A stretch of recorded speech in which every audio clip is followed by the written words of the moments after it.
guys, manipsilo na tayo ng Escape KFC Obi. Tatakas sa KFC, dinukot ako kanina hanggang naglalakad ako, dinukot ako. Bawat may tao na chicken, nagsasalita, galing nga. Anong kwenta, anong hayop na yan? Lalo na nga. Ay, namatay pa ako. Mga kainis, ayaw na namamatay. So, nakita nyo, may iba-ibang mga OB. Ayaw na namamatay. Tala na nga. Hindi mo naman sugat. Ano ba ito? Ano nangyayari? Ay, namatay ako sa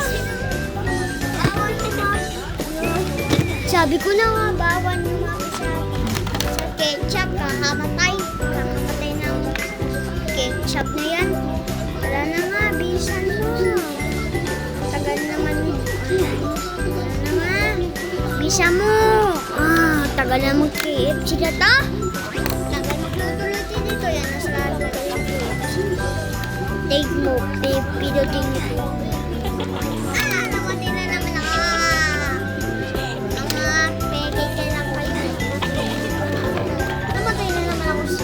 So, mag-isa yun. Pangalawa. At dalawa yun. Sabi na nga eh. Yun. Ay, hindi. Mali. Dapat mag-isa. Ito, isa din. Ito, isa. Ito, isa. Yun! Tulong ko pala mag-sugat eh. Tara na nga. Talon tayo. Bakit daw namatay? Hindi ko naman dinapakan. Nadadaya kayo. Si Bicol Pig, kawawa naman. Nawapay din. Napakan natin chicken. Ay, mali! Mali pa nga yung tinapakan ko. Dapat ito nga. Alam niyo ito. Nawapay na naman ako. Narin. Isa na lang ito. Okay. Tala na nga. Ay, pumasok na sa kagaya ng KFC. Oh my God. May manok ulit na tao. Guling ng tao yun ah.